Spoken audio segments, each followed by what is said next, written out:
সুপ্রিয় দর্শক শ্রোতা, ইরান এবং ইসরায়েলের যুদ্ধবিরতির মধ্যে ইসরায়েলে আবার হামলা চালিয়েছে ইরানের প্রক্সি বাহিনী হুতিরা। হামলায় মার্কিন যুক্তরাষ্ট্রের অবৈধ সন্তান ইসরায়েলের ঝাঁকে ঝাঁকে সেনা নিহত হচ্ছে। ইতিমধ্যে সামরিক ঘাঁটিতে ইরানের হামলার কথা স্বীকার করেছে ইসরায়েল। ইরানে আবারও হামলা হলে তার দাঁত ভাঙা জবাব দেওয়ার ঘোষণা দিয়েছে ইরান।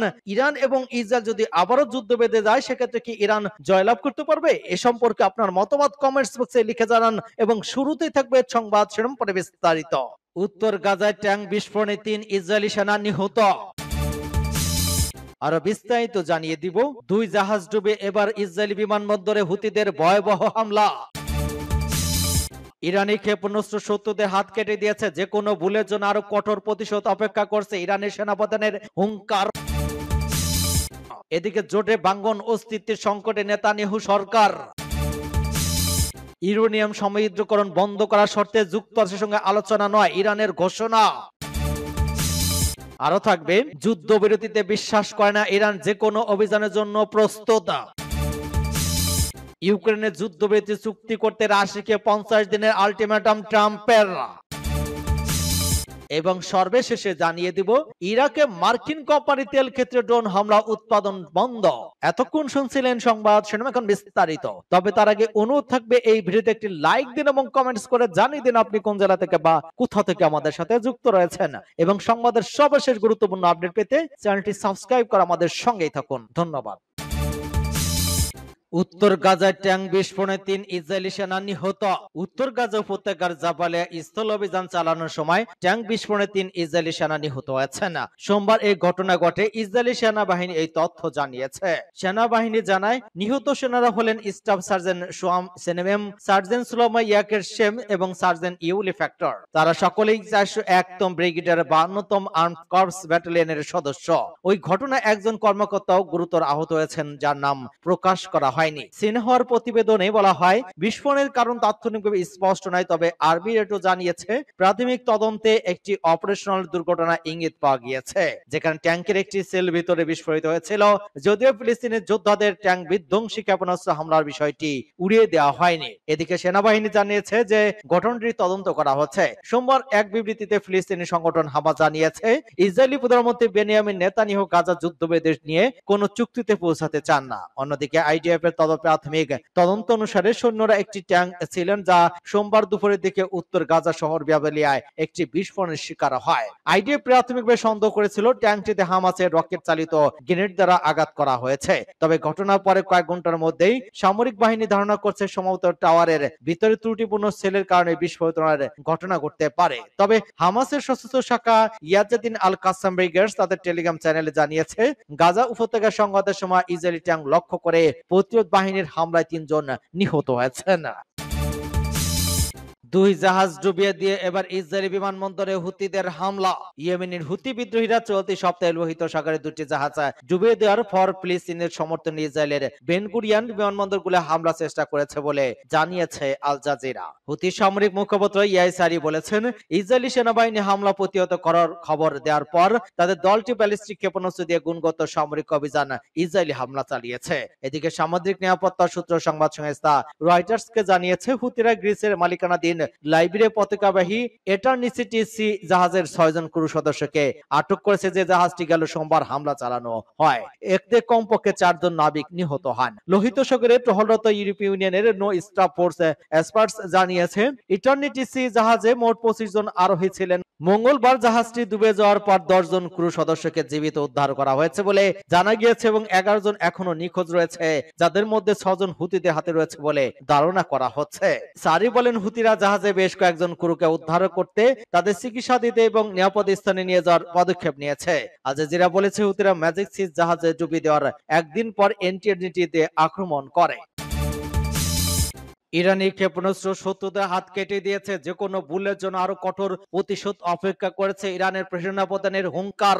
ইরানের শীর্ষ সামরিক কমান্ডার গত মাসে দেশের আগ্রাসী শত্রুদের বিরুদ্ধে অত্যন্ত কার্যকর ক্ষেপণাস্ত্র পাল্টা হামলা চালানোর জন্য দেশটির মহাকাশ বাহিনীকে প্রশংসা করে সতর্ক করে দিয়েছেন যে বারবার ভুল করলে আরো জোরালো জবাব দেওয়া হবে। ইরানের সশস্ত্র বাহিনী প্রধান মেজর জেনারেল আব্দুর রহিম মুসাবি সোমবার ইসলামিক রেভলিউশনারি গার্ডস কর্পস আইআরজিসির মহাকাশ বাহিনীর স্থাপনা এবং কর্মীদের পরিদর্শনকালে ওই মন্তব্য করেন। তিনি বলেন এটি আকাশী বাহিনীর ধারালো তরবারি ছিল যা ঐশী সহায়তায় শত্রুদের মাথা এবং তাদের হাত কেটে ফেলতে সক্ষম হয়েছিল। 13 থেকে 25 জুনে মোদীর তীব্র ইসরায়েলি বিমান হামলা ইসলামী প্রজাতন্ত্রের লক্ষ্য করে, যারা ফলে একটি দেশে দ্রুত এবং জোরালো পাল্টা আক্রমণ শুরু করে। অপারেশন ট্রু প্রমিস 3 নামে পরিচিত ওই প্রতিশোধমূলক অভিযানটি গুরুত্বপূর্ণ ইসরায়েলি সামরিক গোয়েন্দা এবং শিল্প লক্ষ্যবস্তুতে আঘাত করার উপর নজর দেয়া, যার ফলে উল্লেখযোগ্য ক্ষতি হয়। ইরানের পারমাণবিক স্থাপনাগুলো আক্রমণ করে মার্কিন যুক্তরাষ্ট্র যুদ্ধে প্রবেশ করার পর ইরান পশ্চিম এশিয়ার সবচেয়ে গুরুত্বপূর্ণ আমেরিকান বিমান ঘাঁটি আল উদাইদ হামলা চালায়। কমান্ডার বলেন এয়ার স্পেস ফোর্সের এবারের প্রতিশোধমূলক আক্রমণ 1980 এর দশকে ইরাক আরোপিত যুদ্ধের সময় চালানো পাল্টা আক্রমণকে ছাড়িয়ে গিয়েছে। তার বক্তব্যের অন্যত্র জেনারেল মোসাবি সমগ্র জাতিকে আশ্বস্ত করে বলেন যে যদি শত্রু আরেকটি ভুল করে তাহলে আমাদের সেনারা অনুশোচনামূলক এবং আরো শক্তিশালী প্রতিক্রিয়া দেওয়ার জন্য সম্পূর্ণরূপে প্রস্তুত রয়েছে। জোটে ভাঙ্গন অস্তিত্বের সংকটের নেতানিয়াহু সরকার। ইসরায়েলি প্রধানমন্ত্রী বেনিয়ামিন নেতানিয়াহুর নেতৃত্বাধীন জোট থেকে বেরিয়ে গেছে কঠোর ডানপন্থী ধর্মীয় দল ইউনাইটেড তোরা জুডাইজম ইউসিবা শিক্ষার্থীর সামরিক পরিষেবা থেকে অব্যাহতি সংক্রান্ত একটি বিল পাশে সরকারের ব্যর্থতার প্রতিবাদে ওই সিদ্ধান্ত নেওয়া হয়েছে বলে জানিয়েছে দলটি। দলের 7 সদস্যের 6 মধ্যে 6 জন ইতিমধ্যে পদত্যাগ জমা দিয়েছেন। এর আগেই গত মাসে ইউটিজিতে চেয়ারম্যান ইয়োজা কোল্ডনভ পদত্যাগ করেন। ইউটিজি মূলত দুটি অংশগ্রহণের দোগেল হাতের এবং আগুদে ইসরায়েল এর সমন্বয়ে গঠিত। ওই পদত্যাগের ফলে 120 আসনের কন্টেন্টে নেতানিয়াহুর সংখ্যাগরিষ্ঠতা এখন নেমে এসেছে 61টিতে, যা তাকে একটি বিভাজনক্রমে নড়বড়ে অবস্থানে ফেলিয়েছে। এনে দেশটি রাজনৈতিক অঙ্গনে নতুন করে অনিশ্চয়তা দেখা দিয়েছে।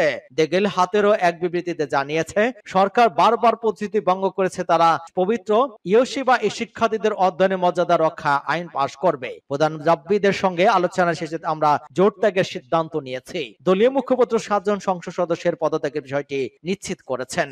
ইউটিজে সহ কঠোর ডানপন্থী দলগুলো দাবি করে আসছে 2022 সালের শেষ দিকে জোটে যোগদানের সময় প্রধান শর্ত ছিল ইউসিবা শিক্ষার্থীদের জন্য সামরিক পরিষেবা থেকে অব্যাহতির বিষয়টি আইনগত নিশ্চিত করা, কিন্তু সরকারের পক্ষ থেকে ওই বিল দীর্ঘদিনের ঝুলে থাকায় তাদের ক্ষোভ চরমে ওঠে। ইউরেনিয়াম সমৃদ্ধকরণ বন্ধ করা সত্ত্বে যুক্তরাষ্ট্রের সঙ্গে আলোচনা, ইরানের ঘোষণা।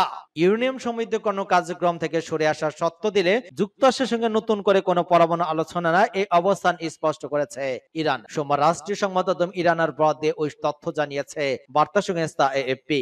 সাম্প্রতিক সময়ে ইরানের পরমাণু কর্মসূচি নিয়ে ওয়াশিংটনের সঙ্গে বেশ কয়েক দফা আলোচনা এবং দর কষাকষিতে বসেছিল তেহরান। তবে আঞ্চলিক প্রতিদ্বন্দ্বী ইসরায়েলের আকস্মিক বিমান হামলা এবং এর পাল্টা জবাবে ইরানের ক্ষেপণাস্ত্র এবং ড্রোন হামলার পর ওই আলোচনা ভেস্তে যায়। টানা 12 দিনের ওই সংঘাতের পর উভয় দেশ ফের আলোচনায় বৃত্তে ইঙ্গিত দিলেও নতুন করে আলোচনা শুরুর আগে কঠোর অবস্থান নিয়েছে তেহরান। ইরানের সর্বোচ্চ নেতা আয়াতুল্লাহ আল খামেনির উপদেষ্টা আলী বেলায়েতি বলেন ইউরেনিয়াম সমৃদ্ধকরণ বন্ধের সত্ত্বে কোনো আলোচনা হবে না। তিনি জোর দিয়ে বলেন শান্তিপূর্ণভাবে পারমাণবিক শক্তি ব্যবহার অধিকার থেকে ইরান সরে আসবে না। এর আগে ইরানের পররাষ্ট্র মন্ত্রণালয়ের মুখপাত্র ইসমাইল বাকি জানান যুক্তরাষ্ট্রের সঙ্গে নতুন করে আলোচনা বসার দিন এখনো চূড়ান্ত হয়নি। ইরানের পররাষ্ট্রমন্ত্রী আব্বাস আরগোসি এবং যুক্তরাষ্ট্রের মধ্যপ্রাচ্য বিষয়ক প্রতিনিধি স্টিভ উইটকফের মধ্যে সম্ভাব্য বৈঠক নিয়ে প্রশ্ন করা হলে তিনি বলেন এখনো কোথায়, কবে এবং কখন ওই বৈঠকে তা নির্ধারণ হয়নি। চলতি বছর এপ্রিল থেকে দুপক্ষের মধ্যে 5 দফা বৈঠক হলেও তাতে কোনো অগ্রগতি হয়নি। উল্লেখ্য 2018 সালে যুক্তরাষ্ট্রের পরমাণু চুক্তি থেকে সরে যাওয়ার পর এটি ছিল ওয়াশিংটন এবং তেহরানের সর্বোচ্চ পর্যায়ের সরাসরি সংলাপ, যা ওমানের মধ্যস্থতায় অনুষ্ঠিত হয়। যুদ্ধবিরতিতে বিশ্বাস করে না ইরান, যে কোনো অভিযানের জন্য প্রস্তুত।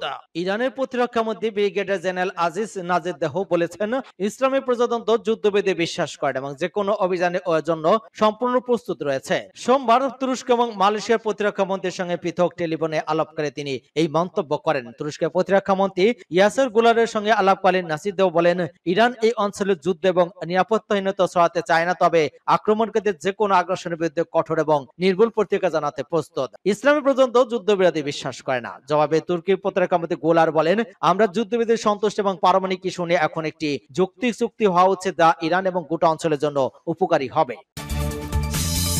ইউক্রেনের যুদ্ধবৃত্তি চুক্তি করতে রাশিয়াকে 50 দিনের আলটিমেটাম ট্রাম্পের। ইউক্রেন যুদ্ধ বন্ধে 50 দিনের মধ্যে রাশিয়া যুদ্ধবৃত্তি চুক্তি করতে রাজি না হলে দেশটি খুবই মারাত্মক শুল্কের মুখে পড়বে বলে হুঁশিয়ারি দিয়েছেন যুক্তরাষ্ট্রের প্রেসিডেন্ট ডোনাল্ড ট্রাম্প। এছাড়া ইউক্রেনকে অত্যাধুনিক অস্ত্র সরবরাহ করা হবে ন্যাটোর মাধ্যমে বলেও ট্রাম্প ঘোষণা করেছেন।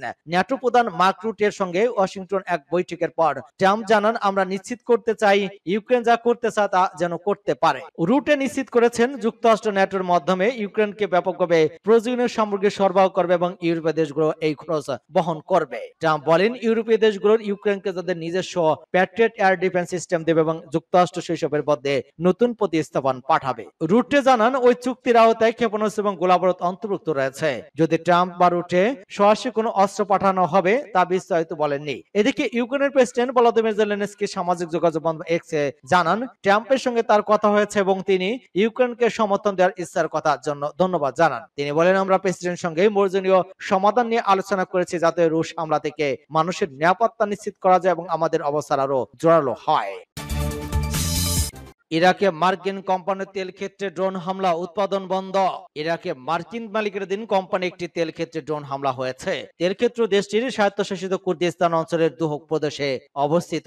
মঙ্গলবার হামলা তেল ক্ষেত্রের কার্যক্রম স্থগিত করে বাধ্য হয়েছে ওই কোম্পানি। সংবাদপত্রের প্রতিবেদনে বলা হয়েছে, ইরাকের স্বায়ত্তশাসিত অঞ্চলে জ্বালানি অবকাঠামো লক্ষ্য করে প্রায় হামলার ঘটনা ঘটেছে। কুর্দিস্তানের আঞ্চলিক সরকার বলেছে, দুহক প্রদেশের সারং তেল ক্ষেত্রে ড্রোন হামলা হয়েছে। কুর্দিস্তান অঞ্চলে গুরুত্বপূর্ণ অর্থনৈতিক অবকাঠামো লক্ষ্য করে চালানো ওই হামলাকে সন্ত্রাসী কর্মকাণ্ড বলে অভিহিত করেছে সরকার। এর আগে সোমবার প্রতিবেশী আরবিল প্রদেশে একটি বিমানবন্দরে একই ধরনের ড্রোন হামলার ঘটনা ঘটে। ওই বিমানবন্দরে মার্কিন সৈন্যরা অবস্থান করছেন। তেল ক্ষেত্র পরিচালনাকারী মার্কিন কোম্পানি এসকেন এনার্জি বলেছে, সারসং এলাকা ক্ষেত্রের একটি উৎপাদন স্থানীয় সময় মঙ্গলবার সকাল 7টার দিকে বিস্ফোরণের ঘটনা ঘটেছে।